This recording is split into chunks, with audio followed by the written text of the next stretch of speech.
8:39 exactly, news and views on Salam Media. We now are joined by social and energy expert at the South African Energy Forum.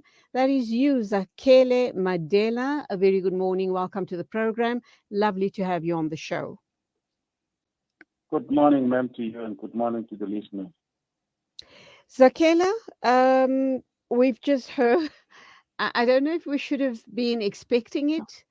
Should we have been shocked, or is it just no surprise that eventually Andre de Ruyter handed in his resignation? I think he had had enough of possibly all of the drama at Eskom. And a few days after his resignation, he has, however, been asked to stay on till March, which he has graciously agreed to do. But a few days thereafter, we are now hearing that government has deployed the SANDF to guard several power station sites, Eskom sites, around the country. Um, the questions here then is why only now?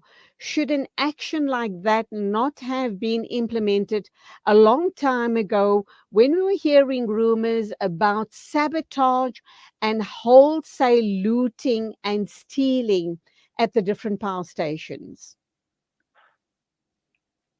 Yeah, well, again, good morning to you and your listeners. Let me start off with Andy de Ruyter. You would remember 2 weeks or 3 weeks ago, I did say that Andy de Ruyter will not be there by the Easter weekend next year. Mm. I said this because I knew that Eskom is becoming an untenable situation. The grid is going to collapse. But Andy de Ruyter had been very discriminating in exposing the real problems that are going on at Eskom. He would tell us that the driver was caught. This is the CEO of a big company like Eskom. He's telling this country that a driver was caught supplying the wrong coal or the coal that has been messed up with. He doesn't tell us about the mining company that Eskom has a contract, and he doesn't tell us what conversation he has been having with the owner of that mine. How could that happen? A driver delivers coal and you're chasing the driver. Go to the person you've got a contract with. But because the coal miners are white, Andy de Ruyter was interested in telling this country that the driver doesn't own coal. But let me get back to your question. Mm. That Andy de Ruyter has exposed himself and he decided to call it quit, which he was going to do, which he must do. The government realizes that the men that they had plugged there in order not to expose other shenanigans, only expose those ones that they want. They realize that the ship is going to capsize. They must deploy law enforcement agencies and the army to go and stop the rampant theft. But who's the cause of rampant theft? It's Andy de Ruyter. There was no rampant theft before he arrived. So Andy de Ruyter's discrimination and racism has resulted in white people feeling they are entitled to steal and loot because they will not be exposed. And that has caused black people to say, if white people will steal and not be disciplined, we must sabotage, we must also steal. So it all blows up on Andy de Ruyter. I want to stop at that point because Andy de Ruyter has really, really killed Eskom. Okay, so do you believe that with the deployment of the SANDF at the different power stations is going to turn the situation around? Or are we at that very critical point where something really drastic has to happen to save this country from being plunged into permanent, absolute permanent darkness? Like you've said, the grid is about to collapse, and that doesn't bode well, does it? Again, for the benefit of the listeners so that they don't feel like they wasted their time listening to me. In a basket of 9 major issues at Eskom, the sabotage and the theft is 1 out of 9. It helps because we will have 8. We need the SANDF to search everybody going in and out of Eskom. We need the SAPS inside the Eskom control room, and some of them working in areas where these contractors are working.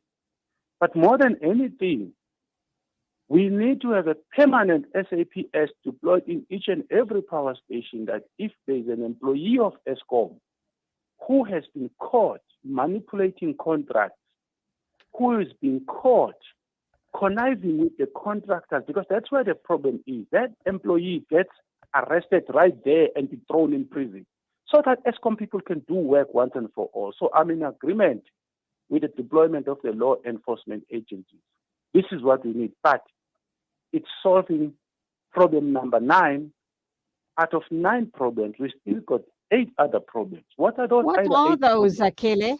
Let's understand what those other. I should imagine maintenance and infrastructure collapse. That would be also in the pipeline. There's also the issue of budgets. So just go through those 9 items for us. So for once and for all, we can understand what exactly is going down at Eskom. I will not count off them for the interest of time. One of those is all coal suppliers, price disparities and price differentials. White companies are free to charge as they want. Black people who are trying to get into the coal supply space, they get told about 700 rand a ton, when Glencore is being paid 1,700. What is the difference between the Glencore coal and the coal that is supplied by you and me? Eskom is telling us that you are supplying lesser quality coal than Glencore. There is no such. Let's undo those contracts. The Chief Procurement Officer, the Office of the Chief Procurement Officer, Pravin Gordhan planted somebody there through the guy who has died, Jabu Mabuza, who is running amok in that office and who's not wanting to annul some of these difficult contracts. Yes, Andy Director did chase Solichi Tangana, but what he didn't do was to deal with the people who are fulfilling the interests of the white monopoly capital in the Chief Procurement Officer. The second one, obviously, what's this guy? Jan Operosa is gone. We need a strong COO who's going to go in there. And there's a long list of them, including himself now is gone. That is probably the reason number 4, that if he goes, at least we'll get a CEO that is going to deal with it. But more than anything, let me come in here, Zakele. Let me come in here. Zakele, let me come in here. Oftentimes, when we hear of large-scale corruption, at SOEs, and when we put the questions to people like yourself and to people in control, we are told that white monopoly capitalist will be the issue that gets thrown back, and suggesting that white capitalists are being protected. Is that in fact true? Are we not using white monopoly capitalists as scapegoats? It is 100% true, because I was going to say to you next, there's an office of the forensic, there's a head of forensics there at Eskom.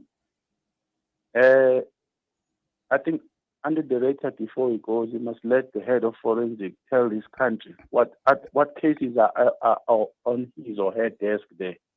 You will find that there's a lot of white companies that extracted money that the special investigation unit is at pain requesting files from Eskom.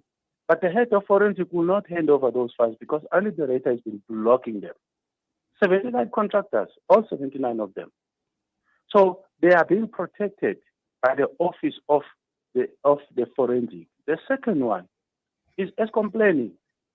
Every time Eskom plans to get itself out of this financial hole, there's an interference coming from outside, from the people who don't work for Eskom. And most of them are white. Anton Aperhat, all of them. How come people who don't work for Eskom are very influential in what is going on at Eskom, and the people that we pay money to run Eskom, they become powerless and cannot act? So President Ramaphosa and Pravin Gordhan are supporting Anton Aperhat went to the niche, and everybody else outside Eskom, except the Eskom people themselves. You see? It's very worrying because this People is are not totally raising their different. heads. Going right. Zakele, this is a totally different narrative than the one that we've been, given and understood up to this point in time. That also then brings the issue of just renewable energy into question as well. And then the issue around Gwede Mantashe pushing for the car power ships from the agreement or the contract with Turkey. So all of that's going to come into play as well. And the suggestion on the table is that those are the reasons why there's large scale sabotage at Eskom rather than white monopoly capitalists. It is our own people like Gwede Mantashe wanting to get the Turkish people in to supply energy to South Africa. Can I ask you a question so that I answer this question very simple? Sure. Who do you think has got the mandate of guaranteeing electricity and making sure that we have a proper plan to make sure that there's always electricity in this country in order to stimulate growth and power the economy as it is? Who do you think, whose mandate is it? The Minister of Energy. No. It's the Eskom CEO, but more than anything else, is the guy at Eskom planning. He then goes to the minister and says, the policy says 1, 2, 3. In the policy that says 1, 2, 3, as an authority to guarantee power in this country as Eskom, here is my plan that talks to the policy. The policy is there. It talks about nuclear, it talks about coal, it talks about everything that all other countries are doing. Mantashe will say to you, tell me what is it that I have done that other countries are not doing. You will find it. There's nothing. It's the people at Eskom who don't want to run Eskom like any other countries. They would rather have their coal running to Richards Bay than to go and fight for their share of the coal. Because white people outside Eskom are saying, don't you dare ban coal. This is people who don't have a mandate outside Eskom. Don't you dare ban coal. The guy in charge of planning can't find his voice. Zakele, we are running out of time. My final question to you then. What is the way forward for us to save Eskom? Deploying SNDF is point number one, or the first step, hopefully in the right direction. But you have indicated the grid is about to collapse. How do we salvage this very dire situation? Salvage it because I have heard via the grapevines that the interviews of the chief operating officer and the CEO are going to be conducted right in Parliament, and we will have the luxury of seeing those people being interviewed. We are already being told about a strong candidate who wanted to table their own suggestions, but Pravin Gordhan, because he holds the executive powers on Eskom, wasn't going to allow them. So we are going to be able to say, Minister, please back off. Give these people the key performance indicators and step back and let them do their job. So we will save the grid. So I'm very positive about it. And therefore, we will push up until we've got maybe 1 or 2 reasons. Right now, we've got 9. So, but I'm very positive that the people who are going to avail themselves, they are going to take us into confidence. And we are also going to be very influential in making sure that we inform whoever they are going to interview these people that try to get the yes men of this government, yes men and yes women of this government. The grid is going to collapse. Unfortunately, we don't have that luxury. Get the right people now.